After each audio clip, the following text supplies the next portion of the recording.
Welcome, everyone. Thanks for being here, or for those watching the recording later, thanks for tuning in to join us for an hour. This is the Palma Scholars Program Alumni Panel. This is one of our events to help inform you about the program, help you get to know what we do. This one's a little different from the others. So if you were at the open house, that's kind of a big picture look at Palma. If you come to the Palma breakfast on December 6th, that also is an opportunity to get to know what the program is now in more detail and hear from current Palma scholars. The reason that we do this event is that we often hear from interested families the question about what happens to Palma scholars after they graduate. What do they do? Where do they go? What are they interested in? And so we now are old enough as a program that we're almost in our teenage years as a program. So we have enough alums now to draw upon a wide range of years. So we have a wide set of Palma Scholar alums here, 9 different Palmas from a bunch of different classes, going back to our very first cohort, to answer some broad questions about where they are, how they've ended up there, what they're doing with themselves, and a little bit looking back at Catlin and Palma and the effect that it had upon them. If you are new to Palma, I'll give you the very quick overview, but again, most of our time is going to be focused on the conversation with the alums. So the Palma Scholars Program is a merit scholarship program inspired in part by merit scholarship programs at the collegiate level, like the Rhodes and Moorhead Scholars programs. One of the inspirations that it draws from those is the idea of 4 pillars. So we look for students who show potential for excellence in 4 realms: academics, athletics, leadership, and service. Each year, we select about 3 to 5 students, incoming 9th graders, as Palma Scholars. So it's specifically designed for students who are not at Catlin Gabel prior to high school, applying for admission in 9th grade. And students who are selected as Palma Scholars, along with the 25% merit scholarship, have some aspects of their experience that are different than other Catlin Gabel upper schoolers. This includes not having graduation requirements, which gives them a little bit more flexibility in terms of the kinds of classes they take. Automatic enrollment in the Palma Seminar, which is an interdisciplinary honors level course that grapples with consequential contemporary issues and provides significant opportunities for experiential learning. It also brings them into this cohort of around 16 to 17 students, where we meet weekly to think about our different experiences, our shared experiences as student athletes who are involved in the world in a lot of different ways.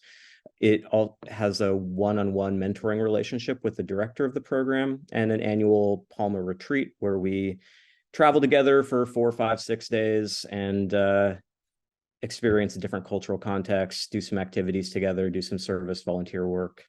So that's the quick snapshot. There's more to it. So join us on December 6th at the Palma breakfast if you want a more extensive overview, but we've got all these alums here, so I want to flip over to them. So thanks to all of you again for joining.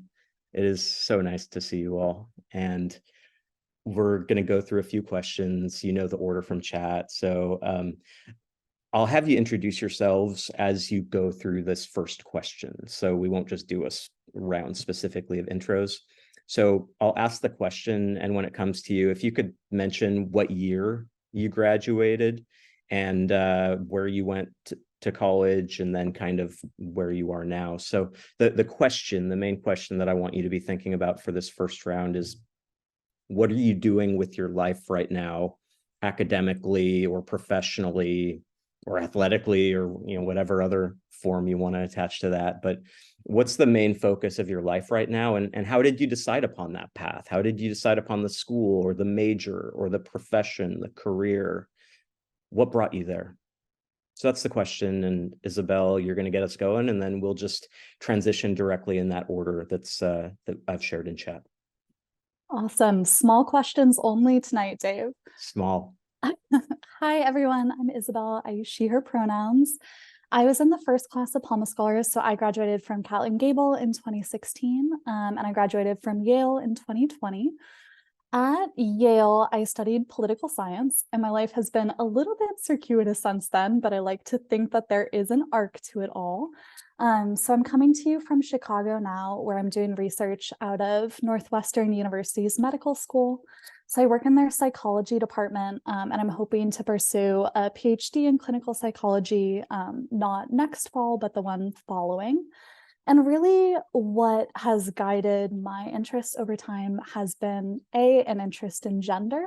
And that I remember, Dave, you and I talking about that as like part of your pitch for me when you were writing my rec letters. And that has followed me in a lot of ways in terms of working with people who have survived violence in different capacities.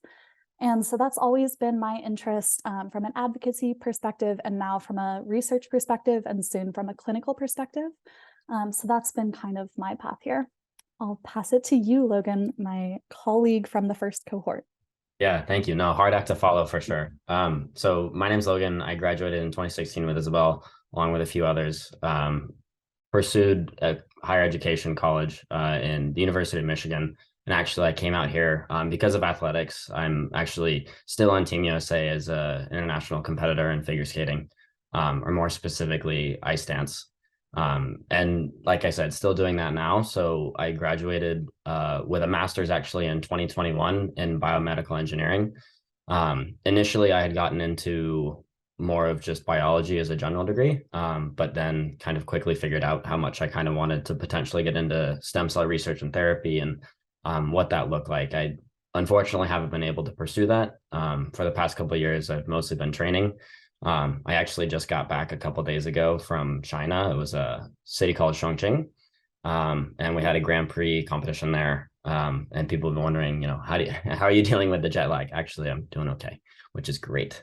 But no, definitely still competing, pursuing kind of my Olympic dreams, and it's been that since the beginning. I remember being at our first meeting when we were all sitting down, and it was, what are you going to be doing in 10 years? And it's been a little bit longer than since then, I think, or just about 10 years. And it was either I was going to be at the Olympics or training for it. And here I am still. So that's kind of been my path. It's been more the athletics part of it. That's kind of been the main drive for moving to Michigan in the first place. And the college and the higher education that I've been able to pursue has been more of a sideline to it, but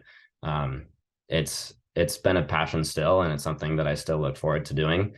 I still continue reading a lot as much as I can, stay in the news, and obviously keep updated with all the research and everything that's been going on. So still trying to keep into it, but that's kind of been the main focus has been skating. I'll go next. It's also a really tough act to follow. But hi, everyone. I'm Maya. I graduated from Catlin in 2018, and I graduated from Georgetown University in 2022. I was a soccer player at Catlin and a college athlete at Georgetown for 5 years, actually, on the women's soccer team. I did an extra year because of COVID. And so I'm finishing up my master's degree at Georgetown in national security and intelligence. My undergrad was more focused on foreign affairs more broadly. But now I still live in DC, and I work at a human rights organization here called Human Rights First. And I'm currently applying to law school. So I will be entering law school next year. I'm hoping to be a human rights lawyer. I would say the common theme throughout what I've done at Catlin and college, and now what I hope to pursue, is an interest in social justice work and international affairs. And that's driven what I'm doing right now at the Human Rights Organization. I work a lot on issues in Ukraine and war crimes and human rights issues there. And I'm hoping to do similar work as a lawyer in the future. Hi, I'm Anusha. I graduated from Catlin in 2020, and I'm a senior at Notre Dame. And right now, I'm majoring in physics and French, so I'm doing grad school applications. And next year, I'm planning on starting a PhD program for astrophysics. But I don't really know what I want to do after that. I'm thinking of working at NASA, but I don't know.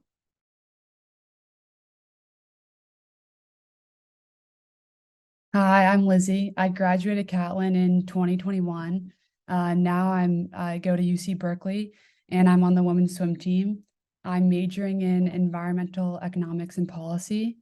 I think that my time at Catlin has definitely influenced my interests in environmental policy, as well as just, I think a common theme for a lot of Palma scholars is just like an interest in how you can better your community or the people around you. And that's, I don't really know what I want to do, but that has definitely shaped my view and my interests. Hi, I'm Sophie. I, like Lizzie, was class of 21. I'm currently a junior at Columbia studying earth and environmental engineering. I also, like Lizzie, have no idea what I want to do with my life, but I can say that the Palma seminars and the climate change seminar my junior year in particular definitely pointed me along this direction, getting me interested in climate science and what we can do to, stop the crisis.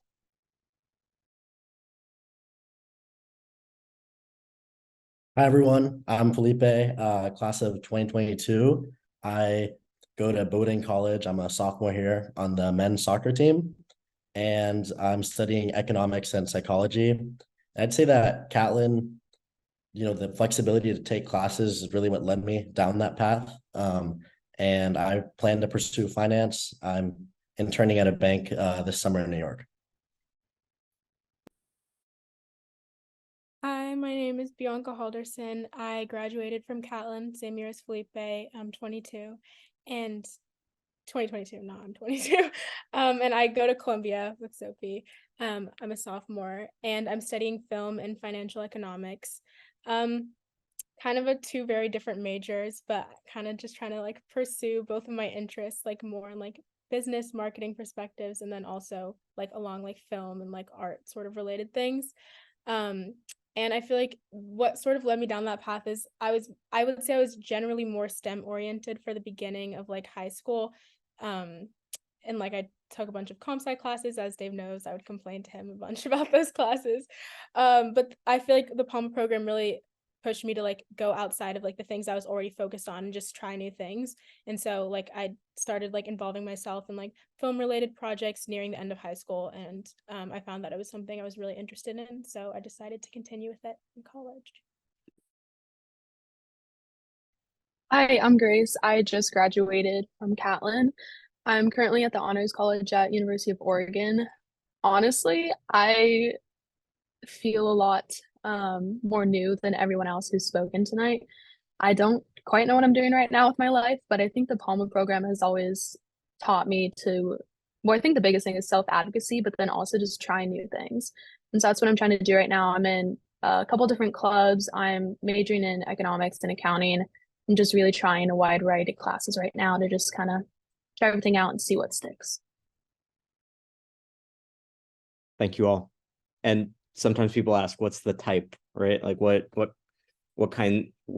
do Palma scholars study? What are they invested in? And what you've highlighted is that there's a wide range of different fields that people go into after Catlin.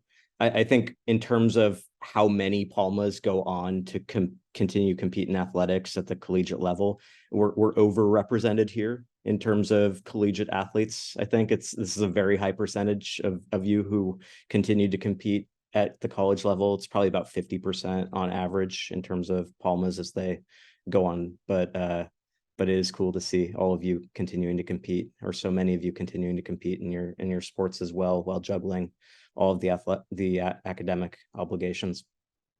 The second question I want to ask you is one that some of you have already anticipated, but maybe we can go a little bit into more detail here.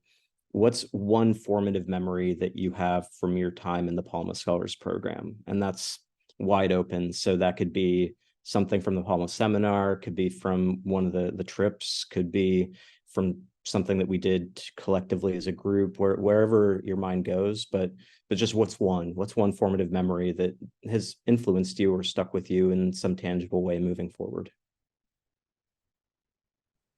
I'm first for this one, and I'd say one of the things that stuck with me most is from the crime and punishment seminar that I took. And actually, as an extension of that, we connected our summer trip to it. So we talked to prisoners and got to hear their experiences. And that's just been something that's really stuck with me. And so I came into college just wanting to major in physics, but then I ended up thinking about like how much I enjoyed learning in that specific seminar. And so that's what's pushed me to take more humanities classes. And that's how I ended up actually double majoring, just because like through that experience and through all the seminars, I've missed having that aspect. So I've continued that in my college experience. One of my memories is from a retreat we had. We went to like Hood River and we were like removing some weeds or something, I don't know, from a hillside. Like, you know, we were helping. And we were like playing some game, and one of the other Palmas, Sasha, he's not someone I would normally, like, if I weren't at Catlin as a Palma, I would probably never interact with him. And not in a bad way, just, you know, he's not part of my community or where I was like when I went to public school, I guess. And we were like playing some game and I was like, oh my God, he is so smart. And I was like, he knows, like, I don't know, he was like, just the way he was talking, I was like, I guess if I would have seen him on the street or something, and I would never guess this, but I guess the point of this story is in that moment, I felt very grateful that the Palma Scholarship brought me to Catlin, because I was meeting so many people that I would never talk to before, like never know anything about. And I was like, yeah, I guess me and Sasha aren't besties now, but I felt like lucky to be around all these super motivated and like interesting individuals. So yeah, that was just like a moment. And for some reason, it's always really stuck with me. I was like, Sasha's a really cool guy. And so, yeah, that's my memory. I was going to mention the trip to death row that we took in Mississippi that Anusha mentioned, but I can also talk about the seminar. I think the seminar for me was the most, every year was the most impactful class I took in high school, and honestly is a lot more impactful or feels a lot more relevant than a lot of the kind of abstract engineering courses that I've been taking recently. And I remember also in Crime and Punishment, we were reading Crime and Punishment, and there was this huge like climax of a scene, and Dave played Ride of the Valkyries like over the speakers really loud, and it was just shouting about Raskolnikov like crossing this threshold. And we were like manically flipping through the book trying to find pieces of evidence supporting this. And I remember it being just like a beautiful moment of like everything I loved about the Palma seminar, and that like we were closely reading really important texts. We were like connecting it to the real world. Dave is obviously an incredibly passionate teacher and director, and all of the classes felt so involved. Like I read for that class like I had not read for any class since. So I would say that that was a very impactful moment for me. I'd say for me, a moment that really stuck with me was on the Mississippi retreat when we like built a house. Like, I don't know how we did it, but we like literally like helped build a house, and I didn't even know what insulation was. And here I was like putting up insulation, like getting terrible allergies, but it was such a good time because we were just doing it together, and it was just a lot of fun. And then that moment when we were able to like see the person who was going to get the house, like forever, it just always sticks with me. It's like such a touching moment. And so I just say that whole trip was just so much fun. And like Sophie was saying, the Palma seminar just every single year has been like 10 times better than any class I've taken in college. So it just sucks. I feel like I like took it for granted, and now I'm like, here in college. But yeah. Yeah, I was gonna bring up either the moment that Sophie brought up, so good thing I don't have to mention that because that stayed in my mind. And also on a project I had done for one of the Palma seminars, the Mortal Coil. I remember I had paired up with another girl who's at Catlin at the time, and this is like during like COVID era sort of. Like we were still in school, but we were wearing masks. And we had like gone out to do like street interviews for the project, and I remember it was such a like chaotic time in society like then, and then also like having to go up out on the street and talk to like random strangers to like get their perspective on the like topic that we were doing for our like mini documentary for the class. But it like really pushed me outside of my comfort zone, and I remember we stood there for like 40 minutes at first trying to work up the courage to go up to a random stranger and like ask if we could film them and interview them for our like school documentary. But like I think like after I kind of got into the groove of it, like I got more comfortable just like talking to strangers and like getting their perspectives. It was something that I like encouraged me because it felt so scary and like out of my comfort zone, and then like I kind of pushed past it and was able to like get something that like I thought was really interesting and cool and that I was proud of.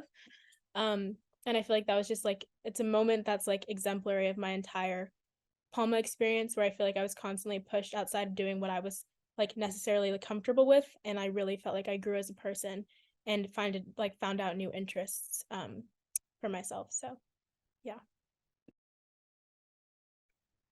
I think for me, the biggest part of the Palma program was just kind of the natural mentorship and leadership that came from the older students to the younger students.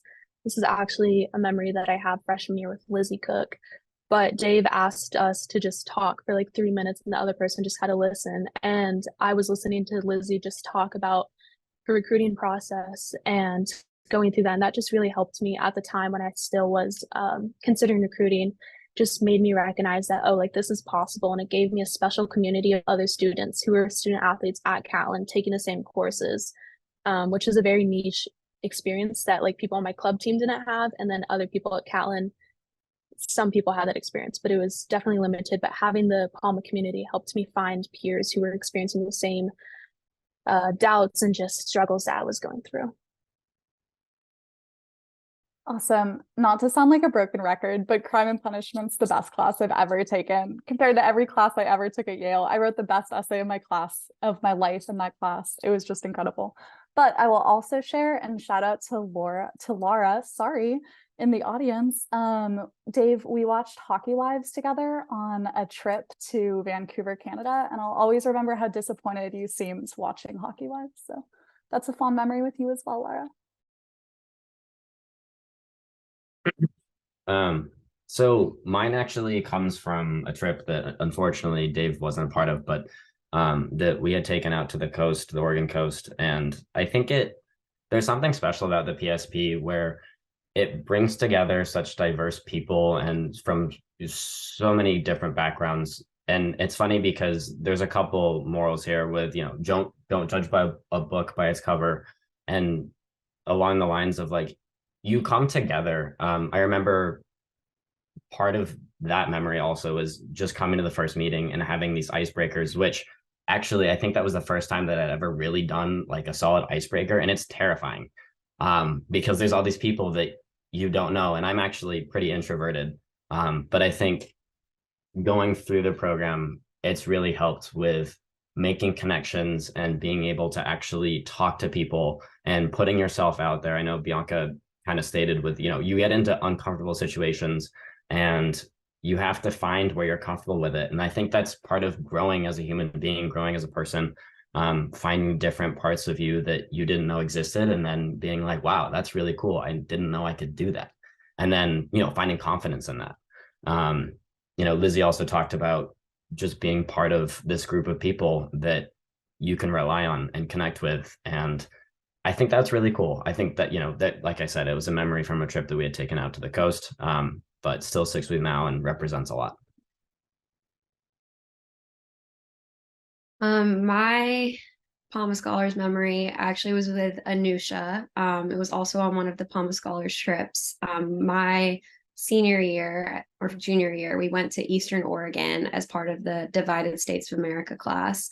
And one day we spent a whole day with a ranching family and worked on their ranch and spoke with them. There's a photo of Anusha and I like driving a tractor, which is insane for me to think about now. But I think that class and that experience, one, it was, such a great trip. Like everyone said, I think there's a really important community and bonding experience that you have in this program.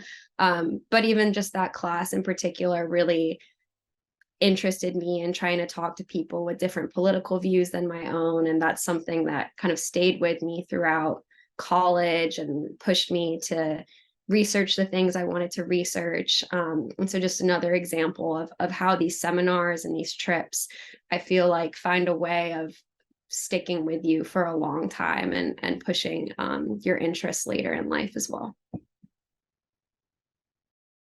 Thank you all. That was fun to hear. I have one other scripted question, and there's other things I can certainly ask, but for people who are listening in the audience, if you have questions that you want to ask the alums, by all means, feel free to pop them into chat and we'll keep an eye out for them. I think we'll have time for one or two. The last question that I want to ask all of the panelists up front involves the Catlin experience more generally, and something people sometimes don't fully understand when they're learning about Palma is sometimes they think that Palmas have a completely separate experience at Catlin, and that's not the case. In most regards, a Palma Scholars experience is like any other Catlin Gabel upper schoolers experience, and that's what we want, right? We want everyone to be a Catlin Gabel student first and foremost. And the Palma experience is really good. The Palma seminar experience is really good, but the Catlin education as a whole is just really good. It's fantastic. And so what I'm hoping you could talk about is zooming out from Palma to your Catlin Gabel experience as a whole. What's one skill or quality that you think you took from your time at Catlin that positioned you well for your collegiate life, that really helped to set you up for success moving forward? Felipe. Yeah, I'd say that Catlin really gave me a large appreciation for just learning and the process of learning. I'd say that when I got to Catlin, I was, a lot more outcome focused in general. And, being at Catlin and being like immersed in deep learning and these teachers that care like so much and give you so much feedback just really gave me an appreciation for learning and the process and the time that it takes, because it's not just a short process. As a whole 4 years of high school to learn a lot of things that I'm been able to apply now in college. And it's also just been really helpful because going to Bowdoin, I go to a pretty small school. I'm essentially like in like Catlin Gabel all over again, with the small classes, the tight-knit relationships with the professors. So I think that Catlin taught me so many things that I've just been able to like directly apply with just an appreciation for learning and communicating with teachers and professors, and also being able to manage your time with, Catlin is a unique experience for high school where you're, you have free blocks and you have free time throughout the day and all these different things. So it's kind of like college in a sense. So it's just, I feel like Catlin has really prepared me to be able to have a smooth transition to the college experience. Yeah, I really agree that Catlin has like really been developmental and like fostering my appreciation for learning, like starting in like 9th grade, and just like make sure that they make sure that you enjoy your classes and that you actually have a close connection with your teachers, that you're like understanding the material. Like I feel like all the faculty are very involved and making sure that the students are like successful and that they're actually comprehending what they're learning, and they're not just there to get through some sort of like lecture or like slideshow or whatever, but they're there to actually help you understand and grow as a student, and as like a learner in society, which I think is great. But I think one of the things that I'm most appreciative of like the Catlin education for is like the close reading skills that I feel like I got from a lot of my classes. Close reading becomes like so important in college, and especially in finding intertextual like connections, not even in like the books and like literature I'm reading in classes, but also like between the classes that I'm taking. I feel like I end up drawing like different theory sources from like one class to another, and like being able to make sure that I'm actually understanding what those heavily convoluted texts are saying, and also being able to like take that information and apply it to other things is something that I think that is a skill that I think Catlin really helped me to grow, and I'm really appreciative for that. I think the biggest skill that Catlin taught me was the ability to ask for help. Prior to Catlin, I had never struggled in a class, and Science 1 is still the hardest class I've ever taken in my entire life. And it wasn't until like halfway through the first semester that Dave started being like, hey, like it's okay to ask for help. And my other just advisors were telling me that too, along with my teacher. And it just really taught me the ability that it's like if you're actually truly learning content, it's going to come to a point where it's outside of your grasp, and you're going to have to go to people and ask for help. And that's something that did not come naturally to me. But I think now going into college, it's a skill that I've learned to grapple with. And I feel very confident in my abilities to go to my professors, to go to office hours if I ever need help, or even just to kind of build that connection to further future relationships. Awesome. Yeah, I would say two things come to mind for me. The first of which is just the process of writing. Like the Catlin Gabel English department really forces you to go through the process of outlining and rewriting again. And I really feel like that gave me so many skills that I have taken forward with me since then. And the second thing that comes to mind is just that there are always more questions to ask. And like that's a key thing in research, it's a key thing in life. So I feel like Catlin gave me a sense of curiosity and the ability to ask questions, even when it might seem like all the questions have been asked already.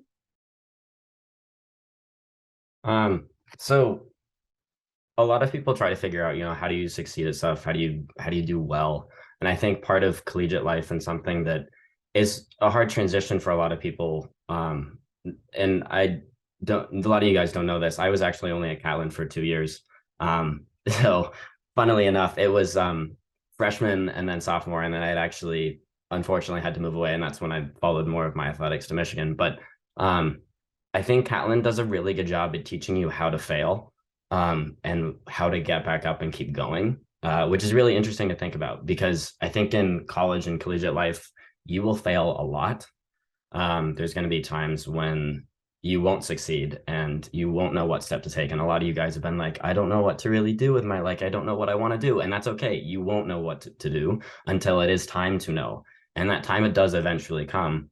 I think, for example, right now, I know what I'm doing right now. I don't know what I'm going to do in 5 years.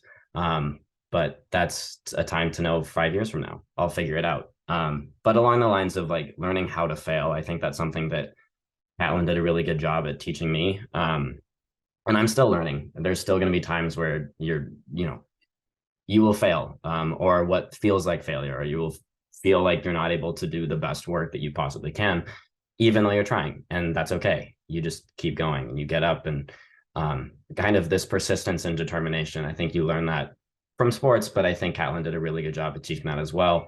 And then on the other side of things, because of that, I learned very quickly time management and efficiency and how to be as efficient as possible, which some of you guys probably also know pretty well about. But those couple of things, I think. I think the skill that I took away from Catlin is self-advocacy and being comfortable going to my teachers. That was something I realized that a lot of students at Catlin are very comfortable with, because we have such close relationships with our teachers, and the way the entire system is set up is that you're getting feedback all the time and you want to enjoy that learning process. But when you go to college, I didn't go to a huge college, but I had lectures with 400 people sometimes, and you really had to seek that out for yourself if you wanted the professor to know you, if you wanted to get feedback. And because I went to Catlin, I was very comfortable doing that. And that was something that made the transition to college pretty smooth for me, and something that I know some of my teammates and other friends at college were not used to, and they had a pretty steep learning curve with it. And so that was something that I've taken through college, but even in the workplace, and will definitely take it to law school. I think it's a skill that has continued to benefit me. I think one of the things that has benefited me most is the ability to try so many new things at Catlin, because coming into it, I really did not like trying things where I didn't know anyone else who was there. But at Catlin, I started trying new things. I tried basketball. I was absolutely horrible, but I was able to try it. And it's just going through that experience and being okay with not being the best at something, being okay with trying to find in a new environment has helped me a lot in college, because now I'm okay with going to a club meeting, seeing who's there. I don't know anyone, I don't know what's going on, but I'm willing to try and put myself in that environment. So I've started a lot of new things that I wouldn't have otherwise had the confidence to try without my Catlin experience. Yeah, I would say my time at Catlin has really refined that whole idea of having a growth mindset. I think that like specifically Palma Scholars are probably, I think that they look for that, like having a growth mindset. But without a doubt, like going to Catlin has helped me a lot, especially when it comes to academics. Like people were talking about the writing process. The way I approach writing is totally different. And like my sisters didn't go to Catlin, and the way I approach writing compared to them is like totally different.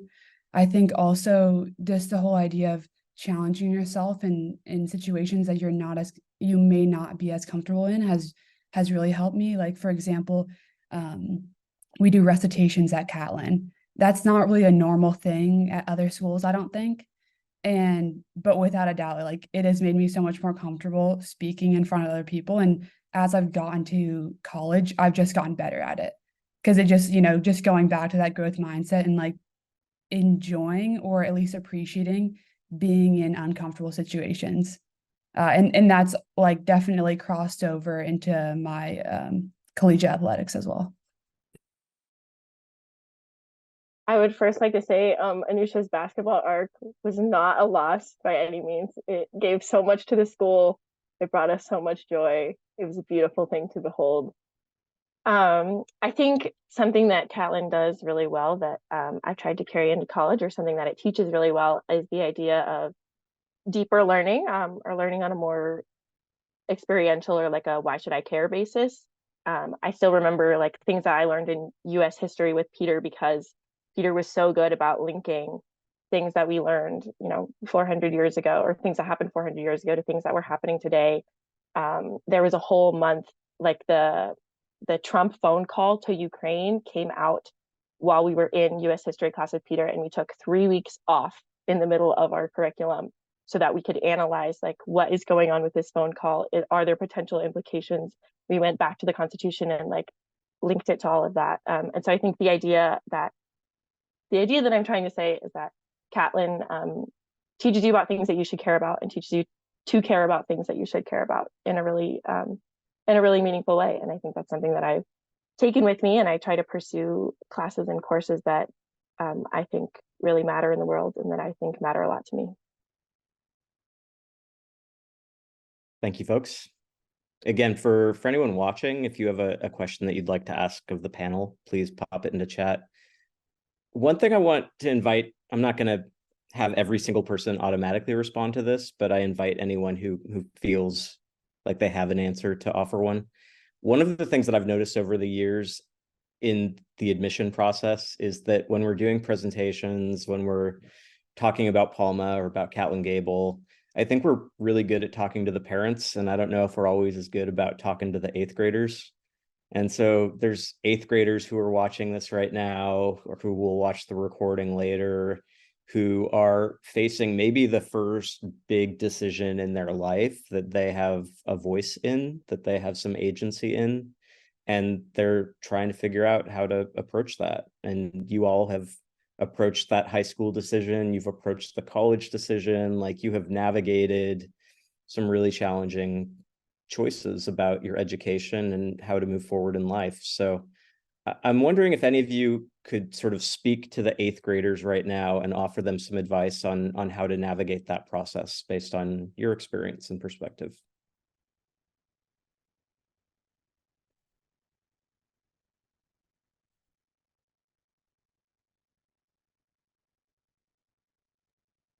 I would say, as I just most recently went through the college process, to listen to your gut, first of all.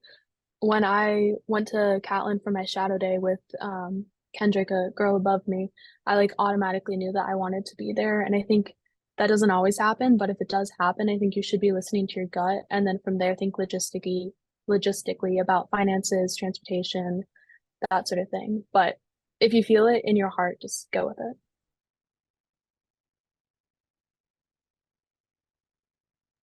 I agree with that strongly. I also think that a big thing for me, I feel like in like any space, but also particularly in an educational space, is the community that like surrounds you in like in every like aspect. And so I feel like when I was like looking into applying and going to Catlin, one of the things that was very like distinct and notable to me was the like Catlin community and the kids that I interacted with, the variety of interests, and also just the genuine kindness, which I feel like I like experienced across the student body and also across a lot of the faculty as well. And so I think that that's something that's very important, because you want to feel comfortable in like the space that you're learning in. And you also want to feel like you can respect people around you. And that's something I feel like I've also felt like in choosing my colleges. I was picking colleges at the end of like the COVID era, so I didn't really get a chance to like visit a lot of campuses in person.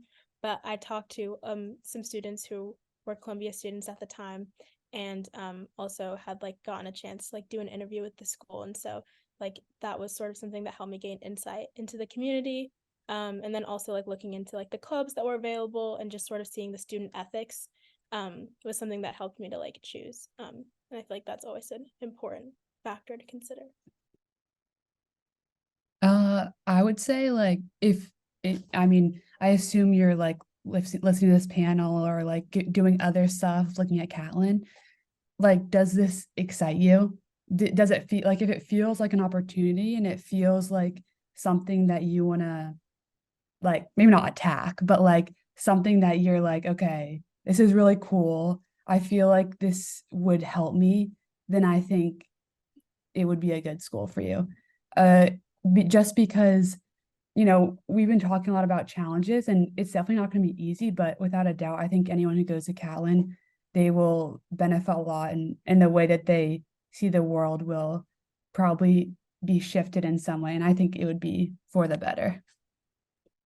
I'm going to type in 1 second. Go ahead, Logan, no, sorry. Dave, go ahead. Just want to say I've been informed that the chat settings were off. So now people out there can submit questions if they like. They may have not been able to before. So that's my PFA, or PSA. Logan, please go ahead.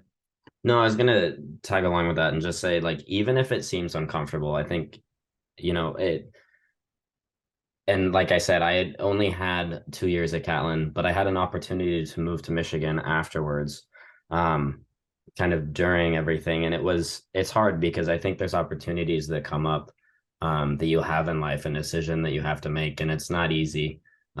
Something that I kind of live life by is I don't, I mean, everyone says this, don't have any regrets, but in terms of taking opportunities, when you can, I would urge you to do that based on my experience so far with life. Is, you know, if you have an opportunity to open a door that maybe otherwise was closed, try it. Obviously, there's going to be decisions that you make that may not be able to go back to, but those are pretty rare. You know, there's situations that you'd find surprised that you might like. So take the opportunity, even if it isn't totally comfortable, because actually a lot of the times the ones that help you grow as a person aren't. All right, we have a couple questions coming in. Anyone else have a burning answer to that last question before I jump to one of the audience questions? Great. So let's one question from Q. What was the most difficult experience at Catlin? What was the biggest challenge that you faced while you were at Catlin? And I'll pop some names in into chat just to give it some sequence, and I'll try to ping different people for each of these upcoming questions. So got 4 people in there. Bianca, let's have you start with this one, and then so those 4 for sure, and then if a 5th or 6th person wants to jump in, by all means do so. Okay, I think my most difficult experience at Catlin was I think probably Science 2, or like Accelerated Science 2, which I took with a teacher, I believe, who's still on our faculty, Veronica Ludo. And she is a fantastic, like wildly intelligent person and also an amazing teacher. But her class is also quite difficult. And I think I went into it a little naive at the difficulty that I was going to be experiencing. And I remember how long I would spend on like the different homeworks and the labs and all the assignments in that class, and just feeling like very overwhelmed. And also that as much work as I was putting into it, I wasn't necessarily getting the results that I would like to have seen. And so that was something that I think was the first time in like school where I felt like I was like really struggling with something and like things just weren't clicking the way that they needed to be. But then I kind of like turned it around like further on into the class and like started setting up weekly meetings with her, which was something that Dave encouraged me to do. And it was very helpful and necessary. And also just sort of went about like my thinking of the course in a very different way.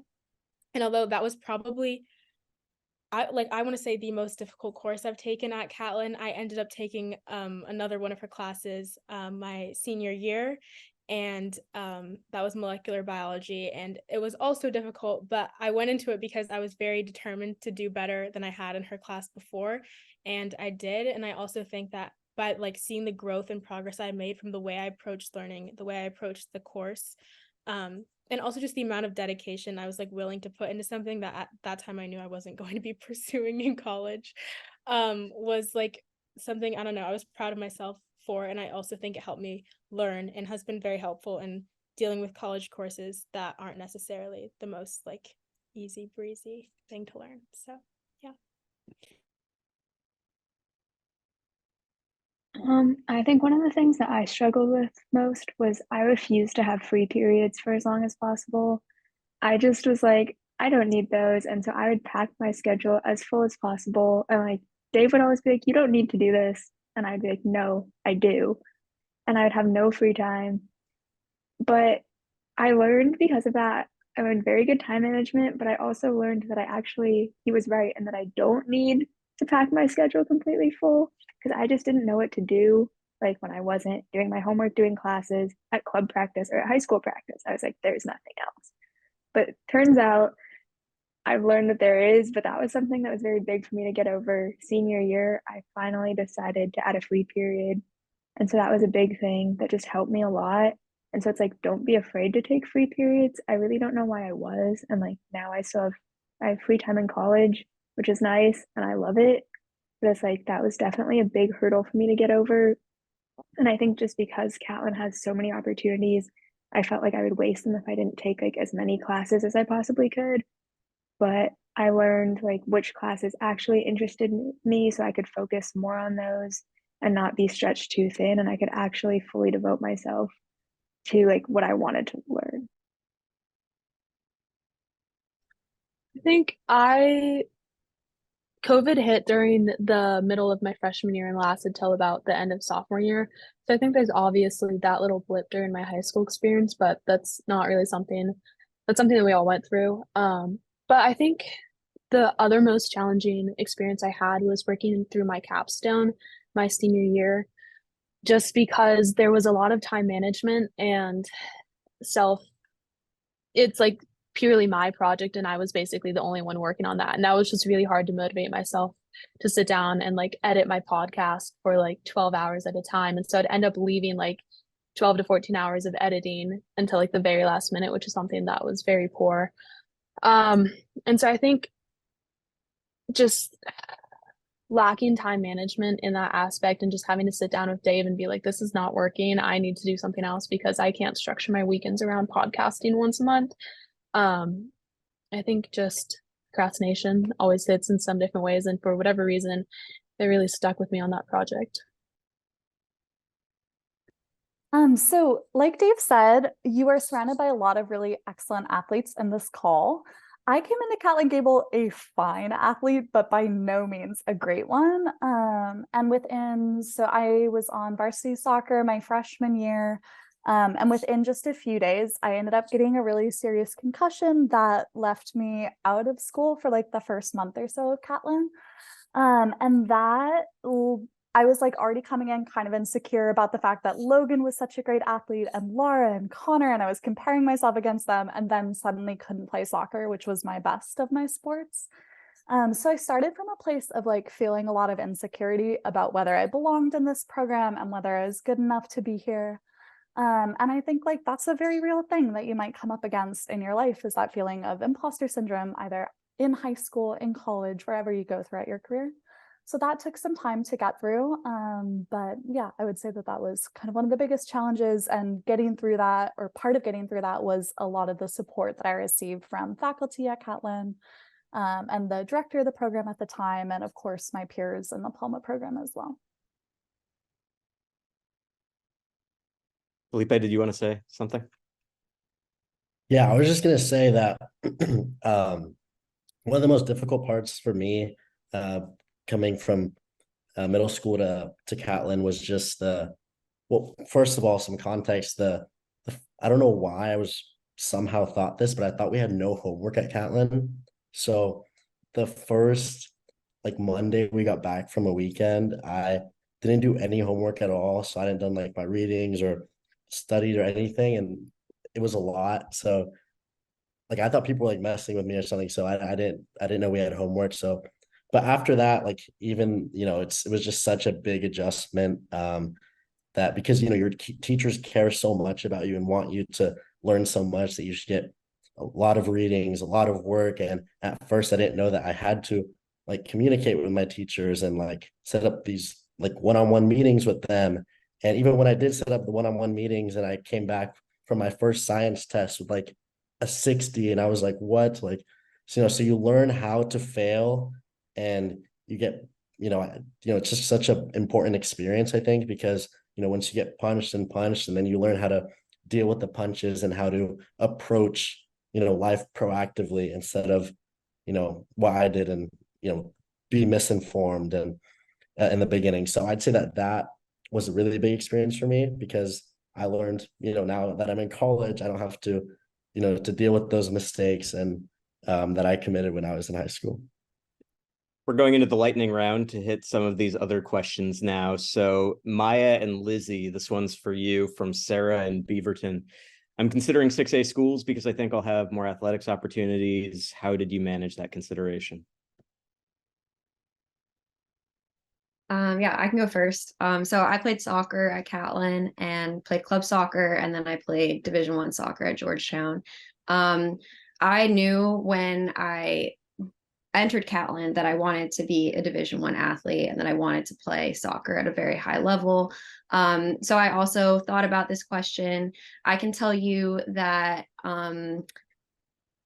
if you want to play at a high level, I don't think where you go to high school actually really matters in terms of the sports side of things. At least it didn't for me. Maybe it's different for certain sports, but my experience was that because I had club opportunities, which I know most athletes do at Catlin, that was where I was going to get recruited anyway for college athletics. And so high school was really an opportunity for me to explore sports in a different way. It was to really try out the leadership side of things, to have a community, to have fun. I mean, I loved soccer all the way through, but my club sports were pretty intense and there was a lot of pressure.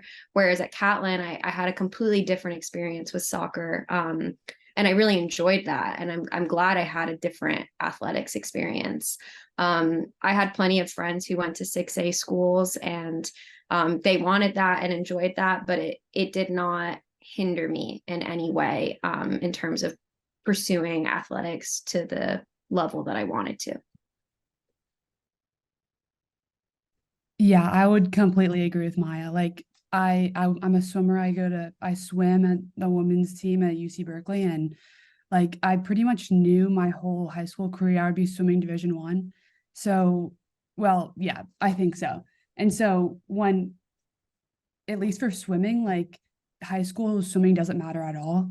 And probably swimming at Catlin benefited me because it was so low commitment, at least on the swim team. And I was able to work with my coach, and I never went to high school practice. I would just compete for Catlin, and it made it so much more fun. Like I actually prefer not having to deal with a 6A coach and like manage that, because I know it could kind of be a pain, but I'm not sure if different sports change. But yeah, like Maya said, if you are able to compete at a high level in college, playing at a 6A or 3A school is probably not going to matter at all. Sophie Cruz, thinking back to ninth grade, how did you navigate a more self-directed curriculum? And how did your skills in this area evolve between ninth and 12th grade?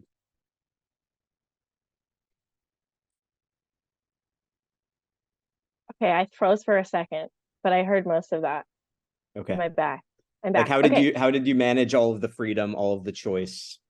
Oh, so well. I do so well with unstructured time. I have no issues with procrastination, and I never have, and I never will. I think the opportunity for choice is really exciting. I took a bunch of computer science class, or two computer science classes at Catlin, which was a bunch for me at the time. And I didn't have to take art or PE, which are two of my, greatest fears in life. So that was really exciting for me. But I will say, it's an adjustment. It was more of an adjustment going to college. So I'm just glad that I got the opportunity to do that coming into high school. Sorry, I'm really all over the place right now. I also think coming from my middle school, I went to a very unstructured middle school. It was basically on a farm. It was started by the offshoot. It was started by a Catlin teacher who left because it, wasn't farmy enough, apparently. And so I think coming into a little bit more of a structured environment was a good shock to the system. Did teach me how to do homework, did teach me how to talk to my teachers. Okay, did I hit everything? Did I hit That's everything? good.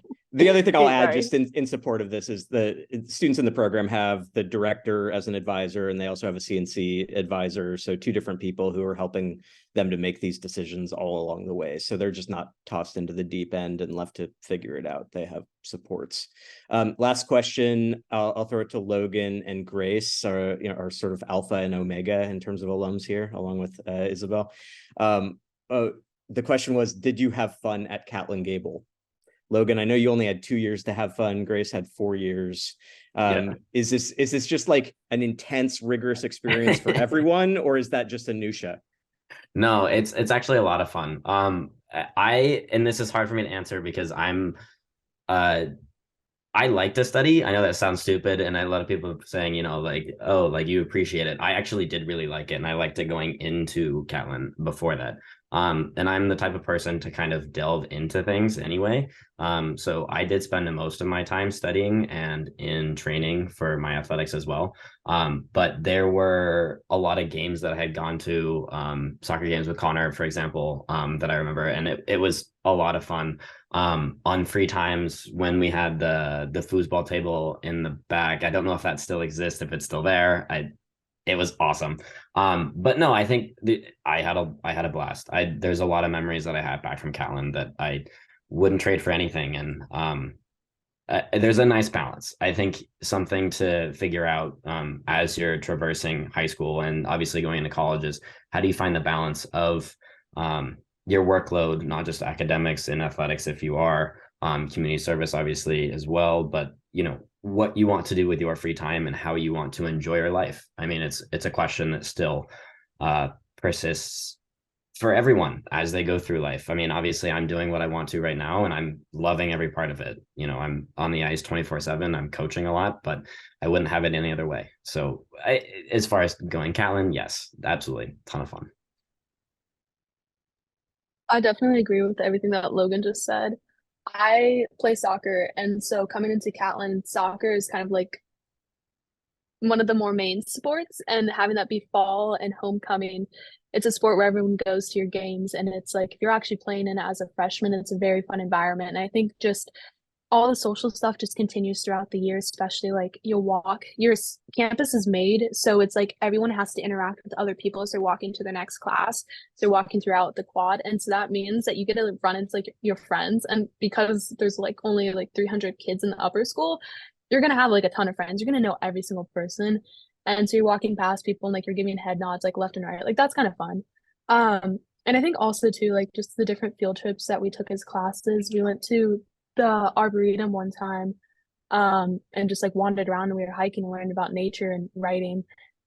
And I think just the environment of just being able to know everyone and be in a community where people know you and they know your values, like that's a really big thing. And that definitely has been something that has been difficult for me as I transitioned to college. So we're at an hour, so we do have to wrap up. Sophie Cruz has asked for one last question. So Sophie, which Taylor Swift song best encapsulates your Catlin Gabel experience? I don't know how you expect me to say that. There are too many. It's such a beautiful time. I think the Lover album is really good. It's very comparable to high school.